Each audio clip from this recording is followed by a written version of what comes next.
소리 높여서 주 찬양하여라. 영광과 권세와 존귀와 위엄을 온누리 다스리시는 만왕의 왕께 돌려라.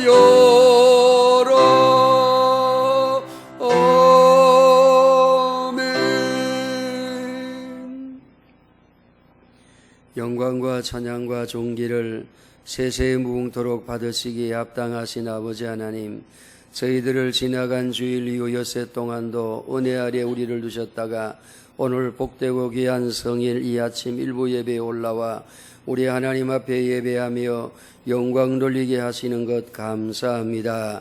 자비하신 아버지, 생명과 호흡과 안전이 하나님의 주권 아래 있사오니 우리 예배를 받아보시고 우리의 나아가는 길에 산울로 우리의 삶을 둘러보시고 주님의 영광의 도구로 쓰임받을 수 있는 은혜를 더하여 주시옵소서.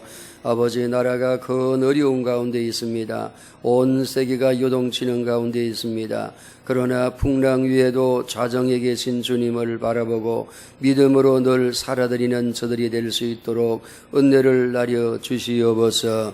아버지 하나님, 예배를 주의 이름으로 시작하오니 오늘 온종일 주의 영광이 가득하게 하시고 성도들과 이 나라의 민족과 저 북쪽에 얼어붙은 땅에도 우리 하나님께서 은혜 베풀어 주시옵기를 간절히 바라오며 예수님 이름으로 기도드리옵나이다. 아멘. 신앙 고백합니다. 나는 전능하신 아버지 하나님, 천지의 창조주를 믿습니다. 나는 그의 유일하신 아들 우리 주 예수 그리스도를 믿습니다.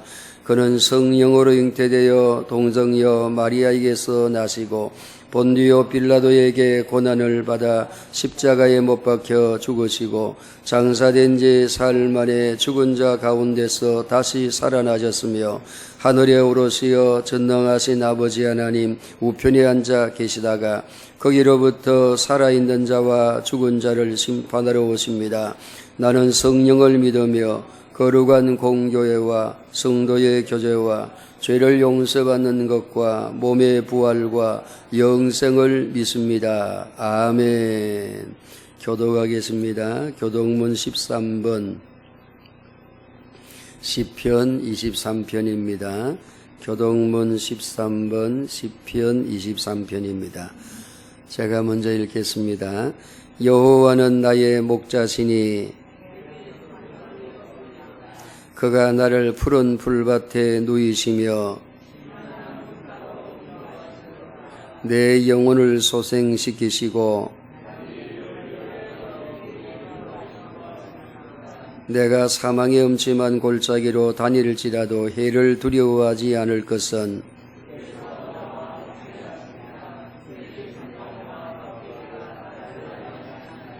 주께서 내 원수의 목전에서 내게 상을 차려우시고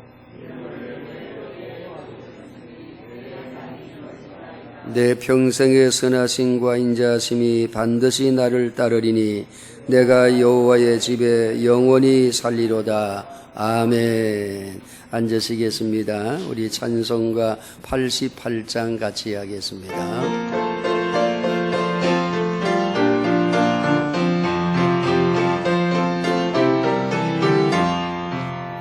내 진정 사모하는 친구가 되시는 구주 예수님은 아름다워라.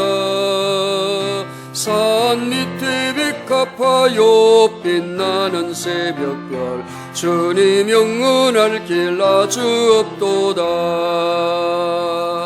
내 맘이 아플 적에 큰 위로 되시며 나 외로울 때 좋은 친구라.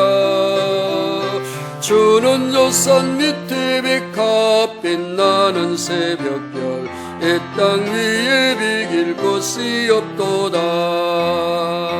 내 맘의 모든 염려 이 세상 고락도 주님 항상 같이 하여 주시고 시험을 당할 때에 악마의 계결을 적세 물리치사 나를 지키네. 온 세상 날 버려도 주 예수 안 버려 끝까지 나를 돌아보시니. 주는 요산 밑에 백합 빛나는 새벽별 이 땅 위에 비길 것이 없도다. 내 맘을 다하여서 주님을 따르면 길이 길이 나를 사랑하리니. 물불이 두렵지 않고 창검도 겁없네. 주는 높은 산성 내 방패시라. 내 영혼 목이 쉬는 끈에 누리고 나 친히 주를 뵙기 원하네. 주는 요산 밑에 백합 빛나는 새벽별 이 땅 위에 비길 것이 없도다. 아멘. 아침 예배를 위해서 우리 박영민 집사님 기도하시겠습니다. 주님의 계명을 지키는 자에게 언약을 지키시며 긍휼을 베푸시는 하나님 아버지, 오늘도 주님 전에 나와 예배드릴 수 있도록 발걸음을 옮겨주시고 인도해 주신 하나님께 영광과 존귀와 찬양을 올려드립니다. 아멘. 이 시간 주님 앞에 우리의 죄악된 모습을 고백합니다. 보혜사 성령님께서 죄로 물든 우리의 심령을 훈계하시고 일깨워 주셔서 우리가 죄에 눌린 안타까운 심령으로 살아가지 않게 하시고 성령으로 우리를 깨끗게 하셔서 세상 사람들과 구분되고 주님의 뜻을 이루는 삶을 살아가게 하여 주시옵소서. 아멘. 오늘 말씀을 전하실 목사님께 성령의 능력을 갑질로 더하여 주옵시고, 아멘. 전하시는 말씀이 능력의 말씀이 권능의 말씀, 치유의 말씀, 위로의 말씀, 교훈의 말씀이 되게 하여 주셔서 저는 저희들이 변화될 수 있도록 하여 주시옵소서. 아멘. 봄살이 온 땅에 가득한 것처럼 복음이 온 땅에 가득히 채워야 될 이 계절에 코로나19가 전국으로 확산되는 심각한 사태를 맞아 견디기 힘든 상황에 처했습니다. 저희들을 불쌍히 여겨주시고 기억하게 하셔서 이 힘든 환난에서 건져 주시옵소서. 아멘. 코로나19 사태로 저희가 더욱 하나님을 두려워하며 하나님 앞에 겸손히 나아갈 수 있도록 인도하여 주시옵소서. 아멘. 거침없는 코로나19 확산으로 교회마다 예배의 중단이 이어지고 있습니다. 코로나19 확산이 속히 멈춰지게 하시어 온전히 예배드릴 수 있도록 인도하여 주시옵소서. 아멘. 코로나19를 극복하기 위해 일선에서 뛰고 있는 방역당국에 지혜와 능력을 더하여 주셔서 최선의 방역이 이루어지게 하여 주시옵소서. 아멘. 이번 사태로 우리나라의 사이비 종교와 이단의 폐해가 종식되어 악한 계획이 무너지게 하시고 온 나라가 이단이 왜곡된 진리에서 벗어날 수 있도록 인도하여 주시옵소서. 아멘. 이 위기 속에서 예배의 소중함을 깨닫게 하시고 더욱더 경건에 힘쓰며 영적 부흥의 시간이 되게 하여 주시옵소서. 아멘. 거룩하고 존귀하신 하나님 아버지, 주님의 핏값으로 세우신 우리 교회를 위해 기도합니다. 우리 교회가 이 지역 사회를 품고 성장하기 위해 주님의 은혜가 간절히 필요하오니 주님께서 풍성하게 채워 주시옵소서. 아멘. 이 시간 스님께서 우리들 가운데 임재하셔서 우리들의 예배들을 받아주시옵고 우리의 기도에 응답주시를 간절히 바라옵고 원하오며 우리를 구원해주신 우리 주 예수 그리스도 이름으로 기도드리옵나이다. 아멘.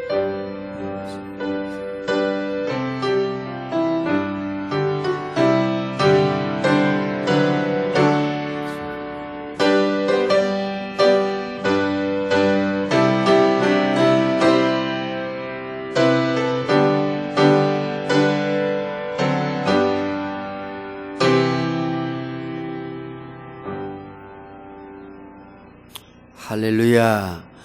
이게 일부 예배 만나게 되어서 반갑습니다. 우리 앞뒤로 한번 인사할까요? 승리하세요. 강건하세요. 할렐루야. 감사합니다. 우리는 모이면 기도하고 또 흩어지면 어디서든지 복음의 빛을 드러내며 살아야 되겠습니다. 특별히 코로나 이제 19에 주의하시고 하나님의 은혜도 믿지만 또 우리 자신을 잘 관리도 이렇게 하셔야 되겠습니다. 주간 이제 가정 예배 그 속지를 여러분 참고하셔서 가정에서도 예배하는 시간을 가지면 좋겠습니다. 수요일 날도 이제 이 예배가 방송이 될 겁니다. 그 이제 홈페이지에 올려놓을 테니까 이제 8시 여러분이 편한 시간에 뭐 한 8시쯤 돼서 이렇게 하시는지 편한 시간에 같이 예배하면 되겠습니다. 우리 나라를 위해서 기도가 많이 필요합니다. 우리 허물과 죄를 회개하고 하나님의 은혜를 구해야 되겠습니다. 또 코로나19의 확산이 끊기도록 또 환자들의 건강의 회복을 위해서 최일선에 서 있는 우리 질병과 의사와 간호사들을 위해서 또 우리 범청 가족들의 건강과 안전을 위해서 또 이 일 후에 경제적인 침체가 오지 않도록 여러분 위해서 기도해 주시기를 바랍니다. 오늘 우리가 드리는 이 일부 예배는 녹화되었다가 11시에 우리 교우들은 가정에 있는 분들은 가정에서 이 녹화 방송을 보면서 함께 예배하게 되겠습니다. 오늘 이렇게 힘써 올라오셔서 감사합니다. 이게 빨리 끝나야지 우리가 함께 모여 예배할 수가 있는데 이 시간이 가면 갈수록 이제 어려움이 많이 생길 것 같습니다. 이제 우리 하나님 말씀 함께 볼까요? 고린도후서 13장 5절에서 10절 말씀까지 제가 읽겠습니다. 고린도후서 13장 1절 말씀부터 10절 말씀까지 제가 읽겠습니다. 너희는 믿음 안에 있는가? 너희 자신을 시험하고 너희 자신을 확정하라. 예수 그리스도께서 너희 안에 계신 줄을 너희가 스스로 알지 못하느냐? 그렇지 않으면 너희는 버림받은 자니라. 너희가 버림받은 자 되지 아니한 것을 너희가 알기를 내가 바라고 우리가 하나님께서 너희로 악을 조금도 행하지 않게 하시기를 구하노니 이는 우리가 옳은 자임을 나타내고자 함이 아니라 오직 우리는 버림받은 자가 될지라도 너희는 선을 행하게 하고자 함이라. 우리는 진리를 거슬려 아무것도 할 수 없고 오직 진리를 위할 뿐이니 우리가 약할 때에 너희가 강한 것을 기뻐하고 또 이것을 위하여 구하니 곧 너희가 온전하게 되는 것이라. 그러므로 내가 떠나 있을 때에 이렇게 쓰는 것은 대면할 때에 주께서 너희를 넘어뜨리려 하지 않고 세우려 하여 내게 오신 그 고난을 따라 엄하지 않게 하려 함이라. 아멘. 기도합니다. 아버지 감사합니다. 오늘 일부 예배에 올라와 우리 하나님이 우리에게 주신 은혜를 찬양하고 영광 돌리며 또 아버지 말씀을 듣게 하시오니 감사합니다. 하나님의 성령께서 부족한 종을 붙들어 오시고 우리 모두가 한 가지로 은혜를 입는 귀한 시간 되게 도와주시옵소서. 감사하오며 예수님 이름으로 기도드리옵나이다. 아멘. 오늘 아침에 이렇게 영상 예배로 우리 하나님 앞에 함께 예배드리게 되어서 감사합니다. 가정에서 예배드리는 분들이나 혹은 교회에서 예배하는 분들이나 동일한 은혜가 우리 가운데 임하게 될 줄로 믿습니다. 성경을 보면 하나님은 어디서든지 예배하나 응답하시고 은혜 베푸시기를 기뻐하는 분으로 나타나고 있습니다. 예를 들면 고넬료 가정에서 예배하는 사람들, 그 사람들은 다 로마 사람들이었습니다. 하나님이 누군지도 잘 알지 못하고 율법도 잘 알지 못하고 할례도 없는 그런 사람들이었습니다. 그런데 그들에게 예배할 때 하나님께서 성령을 부어주었던 것을 보게 되죠. 빌립보 깊은 감옥에 바울과 실라는 착고에 매여 가지고 있었습니다. 온 몸은 매를 맞고 피를 흘리고 그리고 그들은 그런 상태에서 예배하는데 하나님이 그 예배를 받으시고 응답했던 것을 우리가 보게 됩니다. 유라굴로 강풍을 만나서 14일 동안 난파당할 위기 속에 있는 이제 알렉산드리아라는 그 배 속에서 죄수로 이제 끌려가던 바울은 그곳에서 예배하다가 하나님의 임재를 경험하게 경험하게 된 것을 우리가 보게 됩니다. 하나님은 어디서든지 예배하는 곳에 은혜를 베푸시는 줄로 압니다. 이 시간 교회당이라는 공간에서 예배하는 분들의 예배는 더 탁월하고 가정에서 하는 예배는 열등한 것이 아닙니다. 이 예배의 가장 소중한 것은 하늘의 것을 사모하는 마음입니다. 의에 줄이고 목마른 마음, 하나님의 은혜를 그리워하고 갈망하는 마음이 예배의 가장 중요한 준비가 됩니다. 그리고 예배를 신령과 진정으로 예배하는 것입니다. 이 신령과 진정이라는 것은 성령과 말씀으로 예배하는 것이라고 할 수 있어요. 하나님의 성령을 의지하고 하나님의 말씀을 내가 사모하고 받으면서 예배하는 거죠. 온 마음과 온 뜻으로 예배하는 겁니다. 그렇게 예배하면 하나님은 반드시 만나오시고 은혜를 베풀어 주시는 것입니다. 우리가 여기 소수의 성도들이 모여서 이 교회에서 예배를 드리는 것은 교회 예배가 익숙하기도 하지만은 이 교회는 방송할 수 있는 시스템이 여기에 준비되어 있기 때문에 이곳에서 예배를 하게 되는 것입니다. 예수님의 말씀대로 두세 사람이 모여 있을지라도 주님의 은혜를 사모하는 곳에 주님의 이름으로 모인 그곳에 우리 주님이 함께하는 것을 믿으시기를 바랍니다. 만약에 여건이 점점 더 어려워지면요, 교회당에서는 이제 교육자들만 모여서 예배하고 방송으로 이렇게 내보내게 될 겁니다. 사실 그럴 일은 없겠지만은 코로나가 더 심각해지고 아예 교회당에서 예배를 드릴 수 없는 폐쇄하는 지경이 오게 된다면 여러분 스스로 예배하고 여러분 스스로 믿음을 세워 나가야 됩니다. 그런 일이 없겠지만은 만약에 교회가 핍박을 당하고 어려움을 당해서 교회가 이제 출입이 금지되고 아무것도 할 수 없는 상태가 되고 목사도 기도와 전화 외에는 여러분에게 다가갈 수 없는 길이 된다고 하면 그때는 정말 여러분 자신이 여러분의 믿음을 세워야 되는 것입니다. 지금은 비상시기고 또 이제 훈련받는 시간인 것 같아요. 우리가 있는 어려움을 통해서 내 믿음을 세워가는 훈련을 쌓아 나가야 됩니다. 가정에서도 믿음의 리더자가 있잖아요. 그 믿음의 리더자, 아내든지 남편이든지 리더자가 있으면 그 리더자를 중심으로 해서 예배가 되고, 부부가 함께 신앙생활하면 부부가 뜻을 모아서 자녀들과 함께 예배하는 이런 훈련 기간이 되어져야 됩니다. 우리 교우들 중에는 그렇게 생각하는 분이 있을는지 모르겠어요. 우리 목사님은 너무 예민해, 너무 걱정이 많아, 우리가 다 알아서 할 건데, 그렇게 생각하시는 분이 있을는지도 모르겠습니다. 어쩌면 그 말이 조금 맞을는지도 모르겠어요. 그런데 사실 여러분, 가정예배라는 것은 교회에서 드리는 것처럼 집중도를 높이기 위해서는요, 정말 마음을 다하고 애를 써야 되는 것입니다. 가정에서는 누구도의 제재를 받지 않습니다. 가정 예배를 드리지 않는다고 해서 누가 가서 책망하지 않아요. 내가 가정에서 잠옷바람으로 다닌다고 해서 누가 비난하지 않습니다. 가정은 아무도 제약하지 않습니다. 아무런 규칙도 없는 곳입니다. 이런 곳에서 정한 시간에 자녀들을 데리고 함께 예배하려고 하면요, 많은 이제 관심과 애를 쓰고 노력하는 것이 없다고 하면 하나님 앞에 이런 예배가 이루어지기가 어려운 것입니다. 오늘 가정에서 예배드리는 성도나 교회당에서 예배하는 성도나 우리 모두가 마음 중심을 다해서 하나님의 은혜를 힘입는 이런 자리가 되기를 주의 이름으로 축원합니다. 사실 성도에게 가장 큰 위로와 축복은 크고 능하시고 변치 않는 하나님이 우리와 함께 하신다는 것입니다. 여러분, 우리 형편이 어떠하든지 간에, 우리가 있는 곳이 어디든지 간에 하나님이 우리를 향하신 계획은 변하지를 않아요. 하나님이 우리를 향한 생각, 하나님이 우리를 향한 계획은 변하지 않습니다. 하나님이 성경을 통해서 우리에게 끊임없이 하시는 말씀을 요약을 한다 그러면 이렇게 요약할 수 있을 겁니다. 내가 너를 사랑한다. 내가 너를 위해 십자가에서 죽었다. 내가 너와 세상 끝까지 항상 함께 하겠다. 이것이 성경을 통해서 하나님이 우리에게 끊임없이 하시는 말씀이라고 할 수 있습니다. 내가 너 사랑한다.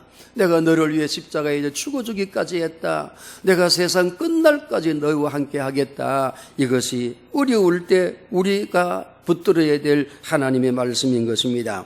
특별히 하나님이 나와 함께 한다는 것, 이것이 우리가 어려울수록 꼭 붙잡고 살아야 될 말씀인 거예요. 마태복음 1장에 보면 예수님에게 가장 소중한 이름이 두 가지 나옵니다. 예수님의 이름 두 가지가 나와요. 하나는 예수고 하나는 임마누엘입니다. 여러분, 예수란 이름의 뜻이 뭔지 아시죠? 우리를 우리 죄에서 구원하실 자다 하는 그런 뜻이 있습니다. 예수님은 우리 죄에서 우리를 구원하실 자가 되신다는 거예요. 임마누엘이라는 말은 우리와 함께 하시는 하나님이라는 말씀입니다. 우리 예수님은 우리를 죄 가운데서 구원해 주실 뿐 아니라 구원받은 성도를 세상에서 그대로 내버려 두지 않는다는 거예요. 세상으로 다시 돌아가고 세상 죄에 다시 빠지고 원수 마귀의 지배 아래에 다시 끌려가지 내버려 두지 아니하시고 주님이 우리와 함께 하시기 위해서 오셨다는 것입니다. 예수님 우리와 함께 한다는 것, 이 관계는 신앙생활의 근본인 거예요. 우리 하나님과 예수님과 나와의 이 관계 속에서 우리가 예배하고 기도하고 봉사하고 교제하고 주님을 바라보고 인내하고 그렇게 살아가는 것입니다. 하나님과 나와의 관계, 이것처럼 소중한 것이 없어요. 한번 같이 할까요? 하나님, 이것처럼 소중한 관계가 없습니다. 여러분, 이것은 신앙의 근본이에요. 이것은 신앙의 본질이에요. 이것은 신앙의 생명인 것입니다. 그래서 성경에 나오는 모든 신자들은요, 다 하나님과 자신과의 관계를 고백했던 것을 보게 됩니다. 베드로는 주는 그리스도시요 살아계신 하나님의 아들입니다 라고 고백하죠.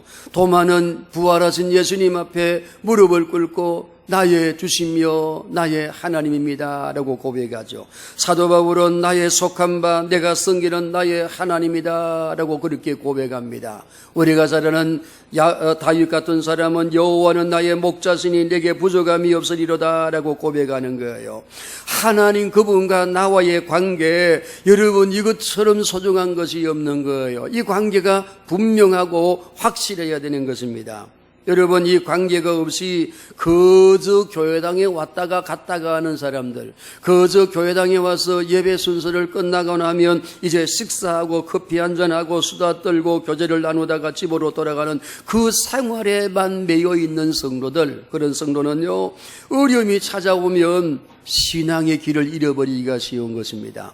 하나님과 나와의 관계가 견고하게 세워져 있지 않는 사람은 염려하고 이기려는 마음은 가지고 있지만은 어떻게 이겨야 되는지, 어떻게 하나님과의 관계 속에서 나를 세워가야 되는지 훈련이 되어 있지 않기 때문에요, 이겨낼 수가 없는 것입니다. 문제가 오면 사기가 떨어지고 두려운 마음이 생기고 숨어버리고 숨고 웅크리고 뒤로 물러가고 당황해하는 때가 많은 것입니다. 하나님과 나와의 관계 속에서 우리 자신을 세워가야 되는 것입니다. 하나님과 이것처럼 소중한 것이 없는 것입니다.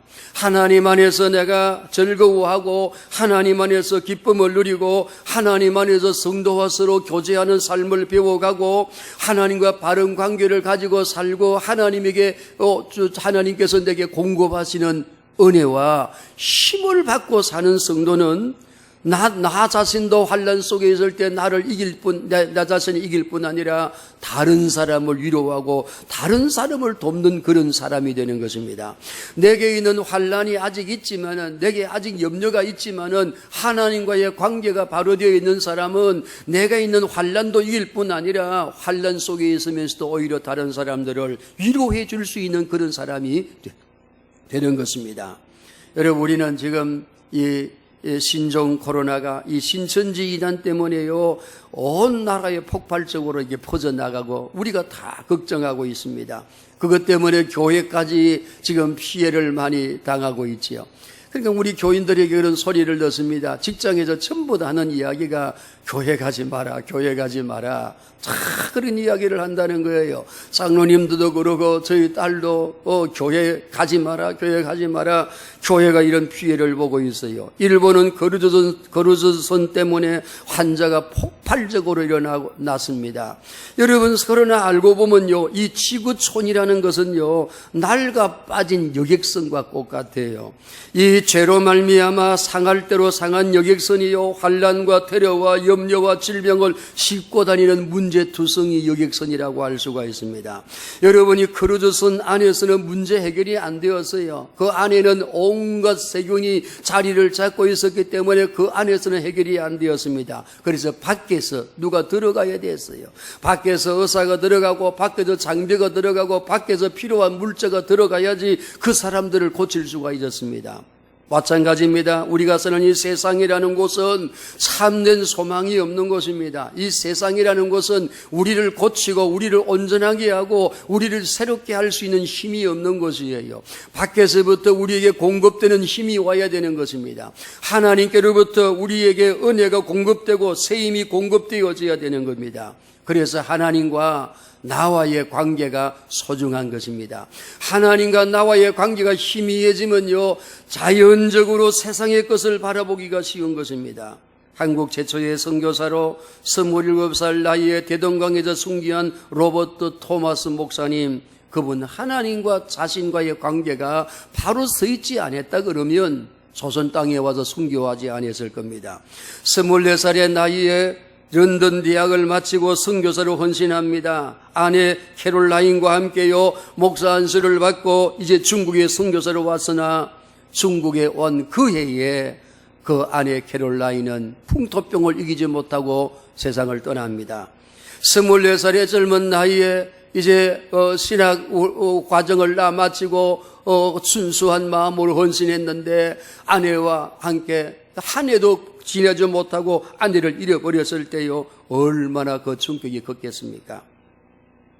토마스 목사는 그렇게 슬픔에 늘 잠겨있지 않았습니다. 아내를 장례 지내고 난 다음에 그는 중국 그 청나라 해상 통역관으로 잠깐 있었습니다. 그리고 난 다음에 다시 선교를 준비해요. 극동 선교센터에 갔다가 조선에 대한 나라의 어려움을 그가 보게 되고 난 다음 다시 준비해서 26살 되던 1865년 9월 달에 한국에 들어와서 저 신여주와 평양까지를 오고 가면서요, 선교 탐방을 합니다. 내가 어떻게 선교해야 될까 탐방을 하는 거예요. 그 당시는 대원군이 천주교인들을 무차별로 학살한 병인 박해가 일어난 때이기 때문에 외국 선교사가 들어와서 다닌다는 것은요, 어디서 죽을는지 모르는 그런 위험한 상황이었습니다. 그는 2달 동안 다니면서 그 선교 탐방을 다 마치고 난 다음에 서해 바다를 통해 중국으로 돌아가다가 태풍을 만나서 거의 죽을 뻔한 위기를 겪습니다. 아내 잃고 또 이제 조선 땅에 왔다가 돌아가는 길에 이런 어려움을 당했지만은 그의 마음속에 있는 소원을 끊을 수가 없었습니다. 1년 뒤에 200권의 성경을 가지고 조선 땅에 들어왔다가 대동강에서 박충건이라는 사람이 기르던 칼에 순교하지요. 그는 침몰하는 배에서 가까스로 건져 나온 성경을 웃음을 띠고요, 이제 박충건에게 던져주었습니다. 그리고 마지막 기도를 드리죠. 오 하나님, 이 사람이 자기 하는 일을 알지 못하니 이 사람의 죄를 용서하여 주옵소서. 조선 땅에 뿌린 복음의 씨앗이 헛되지 않게 하옵소서. 내 영혼을 받아 주옵소서. 이게 이제 토마스 목사님의 마지막 순교를 앞둔 그런 기도였어요. 그가 그 마지막 기도를 하고 그 박춘건이 기도는 칼에 이제 순교하는 것입니다. 젊은 날에 복음을 위해 살기로 결단했으나 선교의 꿈도 피워보지 못하고 커다란 시련만 안다가 한국 대동강변에서요, 조선 대동강변에서 순교합니다. 그런데 원망불평하지 않고 그 모든 과정을 살아온 겁니다.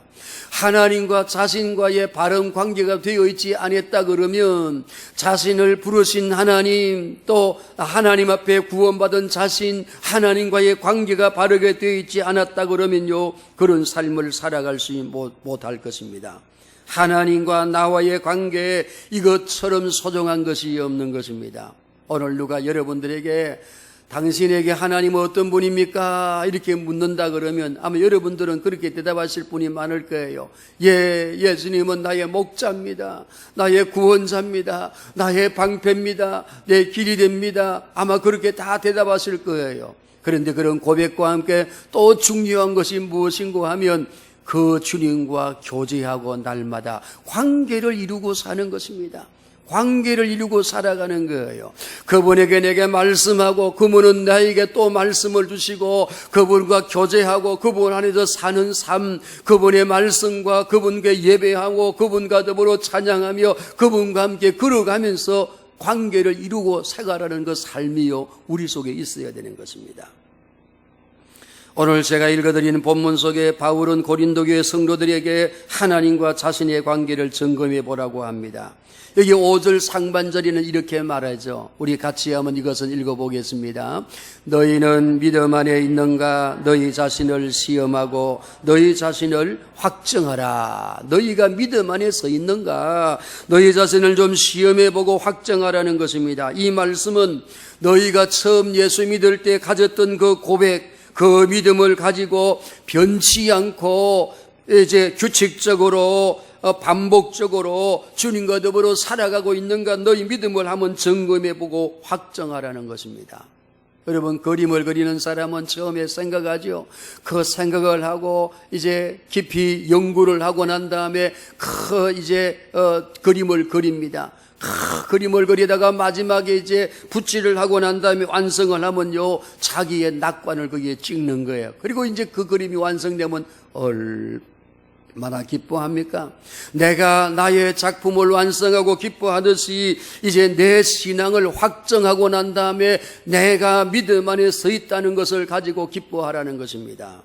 고린도 교회는 주 52년과 53년경에 바울이 2차 전도여행 때 세운 교회입니다. 바울이 이 한 100km 정도 떨어진 아덴에서 복음을 이랬지만 교회를 세우지 못해요. 한 영혼도 구원하지 못하고 친구만 몇 명 없고 말짱이라는 비난만 듣고는요 이제 고린도로 내려옵니다. 한 100km 정도 떨어진 고린도로 내려오니까 고린도로 역시도 아덴처럼 우상의 도시인 것을 보게 됩니다. 우상 숭배가 만연한 고린도로 들어가는데 바울의 마음은요 염려로 가득 찼어요. 고린도전서 2장 3절에 보면 이렇게 고백하고 있죠. 한번 읽어보겠습니다. 내가 너희 가운데 거할 때에 약하고 두려워하고 심히 떨었노라. 그렇게 고백합니다. 이 아덴에서 실패하고 고린도로 넘어간 바울의 심령은요 육체도 마음도 편치 않았어요. 영적으로 탈진한 상태에 있었습니다. 너무 지쳐 있었어요. 그런데 하나님은 바울에게 큰 은혜를 주었습니다. 바울 선교 사역 속에서 가장 큰 위로자가 되었던 브리스길라와 아굴라를 만나게 합니다. 브리스길라와 아굴라는 바울의 평생의 위로자였어요. 여러분 교인들이 평생 신앙생활 하면서요 원하는 것 소원이 하나 있습니다. 그게 뭡니까? 좋은 목회자 만나는 것. 그게 교인들의 평생의 소원입니다. 교인들이 그런 마음을 가지고 있는 것 그거 과하다 그렇게 말할 수가 없어요. 왜냐하면 좋은 목회자 한 사람을 만날 때 그에게 들을 통해서 받는 유익은요 상상할 수 없이 크기 때문에 그게 과하다고 할 수가 없는 것입니다. 그런데 목회자도 마찬가지인 것입니다. 한 사람이 좋은 교인을 만나게 되면요 그 사람을 통해서 받는 위로는 그 어떤 위로보다 더 큰 것입니다. 그래서 고린도전서 16장 18절에 보면 사도 바울에게 스데바나, 브로나도, 아가이도라는 이 세 성도가 찾아옵니다. 찾아오니까 바울이 그 사람들을 여름 더위에 냉수와 같이 내 마음을 시원하게 준 사람이라고 그렇게 소개하는 것입니다. 브리스길라와 아굴라는 고린도 교회의 정말 자랑이고 목회자의 큰 기쁨이요 위로가 되었어요. 우리 하나님이 이 사람들을 그에게 붙여주었어요. 그리고 사도행전 18장 9절과 10절에 보면 우리 하나님께서 바울에게 위로의 말씀을 줍니다. 두려워하지 마라. 침묵하지 말고 말하라. 내가 너와 함께 하겠다. 너를 해롭게 할 자가 없다. 이 성에 내 백성이 많다. 그런 확정을 주는 것입니다. 여러분, 고린도 교회와 같이 이렇게 주님이 직접 말씀하신 적이 별로 없어요. 그래서 바울이 그 다음에 어떻게 합니까? 바울은 오직 예수 그리스도와 그의 십자가에 못 박힌 것 외에는 이제 말하지 아니하고요, 복음만 전하기 시작하는 것입니다. 고린도 교회 성도들은 바울과 그 선교사들이 전하는 말씀을 듣고요, 그들은 구원받은 거예요. 그들이 받은 은혜는 정말 컸습니다. 그래서 고린도전서 1장 4절 이후에 보면 바울은 고린도 교회 성도를 바라보면서 하나님께 감사하는 내용이 나와요. 그게 감사라는 말을 처음에 하고 난 다음에 그 다음에 쭉 종속해서요, 그 감사의 내용들을 적고 있습니다. 예수 안에서 풍성한 은혜가 나타난 것도 감사하고, 은병과 지식의 은사가 풍족하게 나타난 것도 감사하고, 예수 그리스도의 증거가 견고하게 선 것도 감사하고, 저들이 주 예수의 나타나심을 기다리고 사는 것을 보면서도 감사하는 거예요. 이 고린도 교회가 우상이 가득한 지역이 있는데 이곳의 성도들이요, 주님의 은혜로 말미암아 은변과 지식의 은사가 나타나고 이제는 요동하지 않는 신자가 되고 주님이 오실 것을 기대하는 그런 모습을 가지고 사는 걸 보고요, 바울이 감사하는 것입니다. 그런데 고린도 교회 성도들은요, 문제가 적지 않았어요. 이 사람들에게 문제가 적지 않았습니다. 바울의 근심이 되고 고린도 시민들의 비난거리가 되었어요. 서로 나누어져서 서로 다투고 원망했습니다. 나는 바울밖에, 나는 베드로야, 나는 아볼로야, 아니 난 다 싫어, 나는 그리스도야 하고 고린도 교회가 네 그룹으로 나누어서 서로 다투고 분쟁했어요. 거짓 선생들을 따르면서 바울을 비난하고 바울의 사도성을 비난했습니다. 바울은 말을 잘 하지 못하는 사람이라고 비난했어요. 그래서 바울이 변명하죠. 내가 말은 말하지 못하지만은 글은 그렇지 않다 하면서요, 그들에게 자기를 변명하는 것을 보게 됩니다. 교회 내에서 음행하는 일까지 생기고 문제가 생기면 교회에서 해결하지 아니하고 그 문제를 들고 세상 법정으로 가져가는 거예요. 그래서 교인들이 세상에 나가서 법정에서 서로 다투고 싸우니까 고린도 시민들이요, 다 손가락질을 하는 것입니다. 주님의 살과 피를 나누는 성찬 예식에서요, 원망하고 불평하는 일들이 막 생기는 겁니다.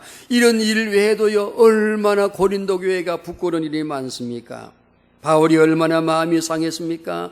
왜 고린도 교회에 이런 일들이 생겨났을까요? 고린도 교회 성도들이 은혜를 적게 받아서 이런 일이 생겼을까요?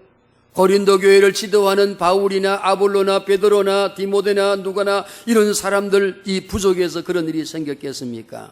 그런 것보다도 하나님과 나와의 관계에 집중하지 않았기 때문인 것입니다. 하나님과 나와의 관계에 온 마음을 쏟지 않았기 때문인 것입니다. 하나님과 바른 관계가 되지 못하면요, 사람과의 교제가 자연히 강해집니다. 하나님과의 관계가 바로 서지 못하면요, 말씀보다도 하나님의 말씀 안에 자기를 세우기보다도 자기 체험이나 자기 경험이나 자기의 어떤 개성이나 이런 것에다가 신앙을 채우려고 할 때가 많아요.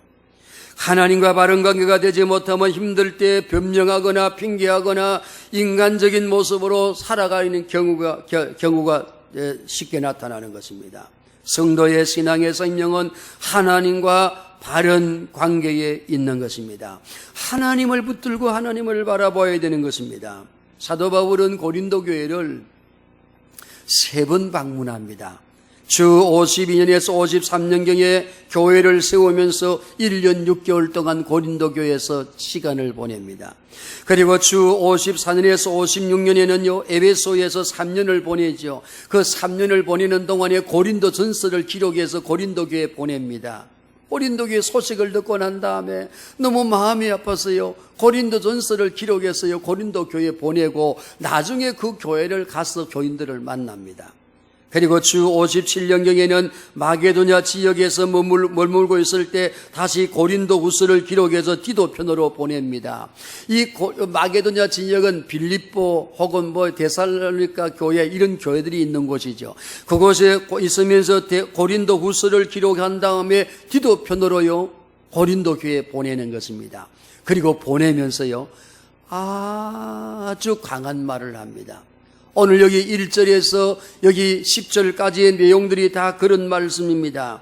여기 말씀 속에 보면 이런 권면을 하는 것입니다. 내가 가면 두세 사람 정인의 입으로 내가 확장하겠는데 내가 가면 이제 용서하지 아니할 것이다. 그리스도께서 내 안에서 말씀하시는 증거는 약한 것이 아니고 강한 것인데 너희를 대할 때 너무 내가 엄하게 대하지 않도록 너희가 악을 행하지 말아라. 진리를 거스르지 말아라. 너희가 강해지라. 온전해지라. 그렇게 말하는 것입니다. 내가 지금 멀리 있을 때 미리 권한다. 너희 자신을 시험하고 믿음 위에 굳게 세워라. 그렇게 말씀하고 있는 것입니다. 마치 부모들이요, 자기 자녀가 시험을 칠 때가 가까이 오면 어떻게 합니까? 야, 좀 더 공부를 좀 더 해라. 이제 얼마 시간이 남지 않았다. 좀 더 열심을 내라. 힘을 내라. 그렇게 권하지 않습니까? 바로 바울이 지금 이제 저 마게도냐 지역에 빌립보와 데살로니가 지역을 다 순방하면서 그 지역에 머물면서 고린도후서를 써보내면서요, 마지막 권면을 강하게 하는 것입니다. 내가 이제 가면 너희들에게 이렇게 할 것인데 내가 도착하기 전에 너희들 자신을 이렇게 좀 해라. 좀 이제 너희 자신을 악을 행하지 말고 진리를 거스르지 말고 너희를 강하게 하고 온전하게 하고 너희 자신을 시험해서 믿음에 굳게 세워라. 이렇게 권하는 것입니다. 여러분, 우리도 마찬가지예요. 염려근심의 문제가 생겨날수록, 세상의 마지막 때가 가까울수록, 여러 가지 시련과 문제가 생겨나갈수록요, 우리는 우리 자신을 믿음에 굳게 세우는 삶이 되어야 되는 것입니다.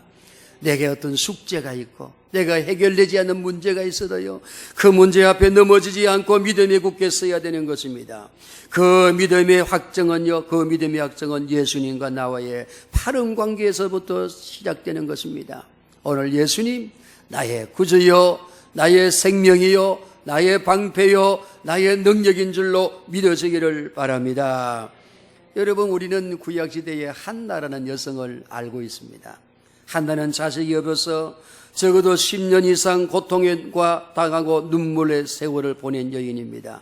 남편 엘가나의 그 깊은 배려가 없는 마음 때문에 울고요, 번인나 때문에 속상해서 우는 일이 적지 않았어요. 그런데 엘리 제사장이 축복해주는 한마디 말씀 앞에요, 다시는 근심하지 않았어요. 엘리상이 이렇게 말하죠. 평안히 가라.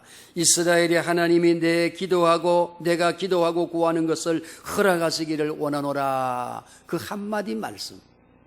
조금 전에 한나가 눈물을 흘리고 입술만 이렇게 조금 소리를 내면서 기도하는 것을 보고 술 취했다고 책망했던 엘리였는데, 그 엘리가 다시 하나님의 말씀을 이제 전하고 축복하는 그 말씀 한마디를 받고는요, 다시는 근심하지 않았어요. 기쁨으로 식사하는 것입니다. 그리고 그 다음 날은 아침에 하나님 앞에 경배하고 난 다음에 집으로 돌아가는데요, 다시는 근심하지 않았어요. 그 다음 날부터는 하나님을 예배하고 하나님과 항상 동행하는 것입니다. 하나님은 그 한나를 보셨어요. 그리고 한나를 기억하시고 태의 문을 여시고요, 사무엘이라는 선물을 주신 것을 보게 됩니다. 믿음에 선 사람은 항상 하나님을 신뢰합니다. 그리고 그분과 동행하는 거예요.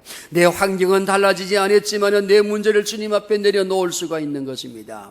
오늘 우리도 하나님과의 이런 건강한 관계를 가지고 자신을 믿음에 굳게 세우고 이 어려울 때에 하나님을 영화롭게 하고 승리하는 삶이 되기를 주의 이름으로 축원합니다. 우리 한음성으로 한번 기도합시다. 신앙의 가장 소중한 것은 하나님과 나와의 관계입니다. 믿음 안에 굳게 자기를 세우는 겁니다. 그리스도께서 내 안에 계신 줄 알고 주님과 교제하고 살아가는 삶입니다. 이런 은혜를 내게 부어주세요. 믿음이 굳게 서도록 성령님 나와 함께 해주세요. 이런 제목으로 우리 한번 간절히 기도하겠습니다. 자비하신 아버지, 감사합니다. 오늘도 우리에게 은혜 주심을 감사합니다. 나를 세상에서 불러오셔서 죄 가운데서 건져오시고 나의 임마누엘 되신 주님, 주님과 더불어 늘 동행하는 삶이 되기를 원합니다. 아버지, 주님과 나와의 관계는 때를 끊을 수 없는 관계입니다. 주님은 나의 참 포도나무여 나는 그분의 가지가 되었사오니 주님 진심으로 감사합니다. 예수님을 즐거워하고 날마다 살아가게 도와주시기를 원합니다. 내가 어디에 있든지 무엇을 하든지 어떤 형편에 처해 있든지 간에 주님이 나의 즐거움이 되고 만족이 되게 하시고 하나님의 말씀이 내 인생의 소망이 되게 도와주시기를 원합니다. 우리를 그 주의 능하신 손으로 붙들어 주시고 성령으로 충만하게 하시기를 원합니다. 아버지, 우리 모두의 가정과 우리 모두의 삶을 주님 돌아보셔서 견고하게 세워 주시옵소서. 주 우리 하나님께 감사하고 예수님 이름으로 기도드립니다. 아버지 하나님 감사합니다. 나라가 크게 어렵고 힘든 가운데 있고 또 우리 온 성도들이나 우리가 하는 모든 일들이 제 곤란과 어려움에 처할 때가 많습니다. 자비하신 아버지, 나라가 평안하지 아니하니 우리 모든 사람들이 어려운 가운데 있습니다. 주님, 우리를 불쌍히 여기시고 하나님과 나와의 관계가 이런 어려울 때에 더 견고히 서게 도와주시옵소서. 하나님의 말씀 안에서 위로를 얻고 하나님께 내 모든 사정을 아뢰며 주님의 은혜를 공급받아가면서 믿음으로 살아갈 수 있도록 도와주시옵소서. 성도의 가정을 견고히 세워주시고 가정마다 하나님의 은혜와 평강이 있게 도와주시옵소서. 이 나라의 모든 어려움도 주의 손에 맡기오며 예수님의 이름으로 기도드립니다. 아멘. 찬송가 546장입니다.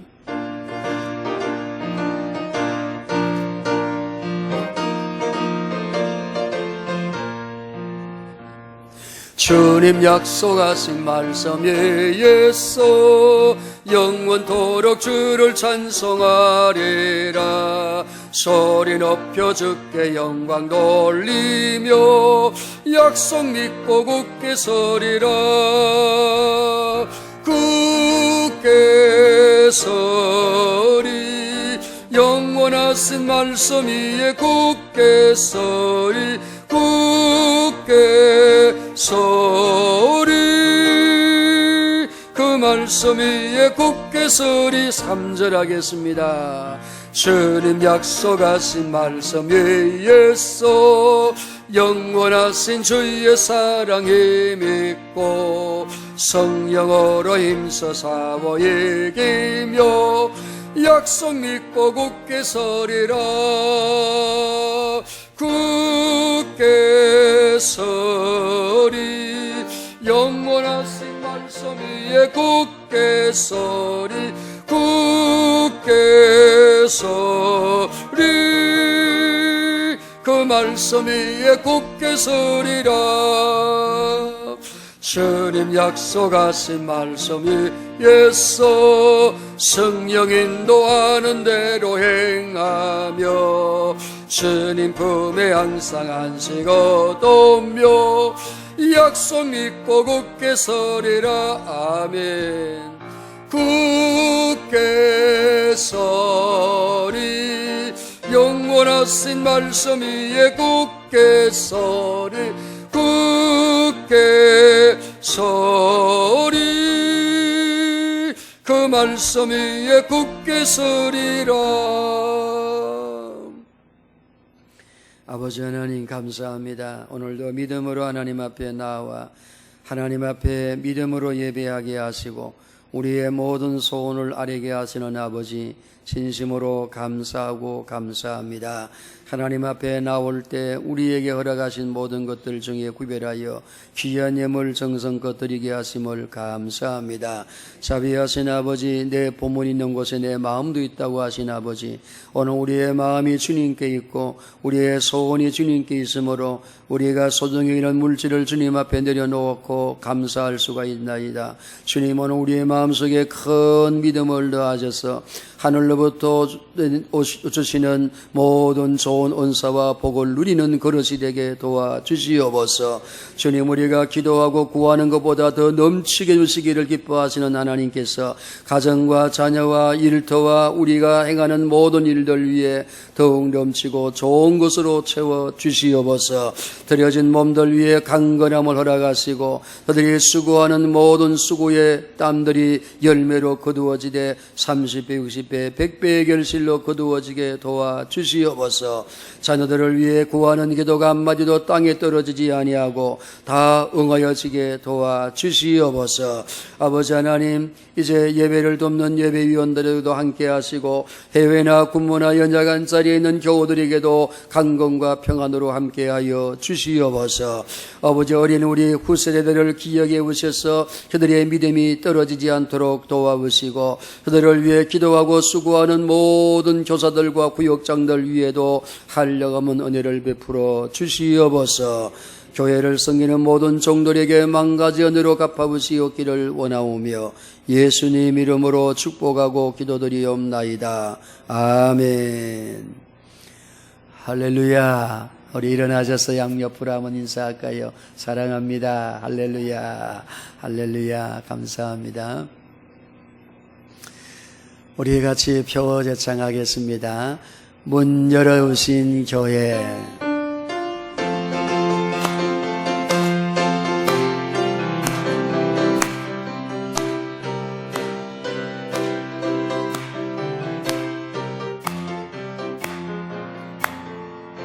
나 주의 믿음 갖고 홀로 걸어도 나 주의 믿음 갖고 노래 부르네. 폭풍 구름 몰아치고 하늘 덮여도 나 주의 믿음 갖고 실망치 않네. 주는 내 친구, 진실한 친구. 세상 것까지 주를 믿으리. 주님께서 나의 길을 인도하시니 나 주를 따라가리 언제까지나.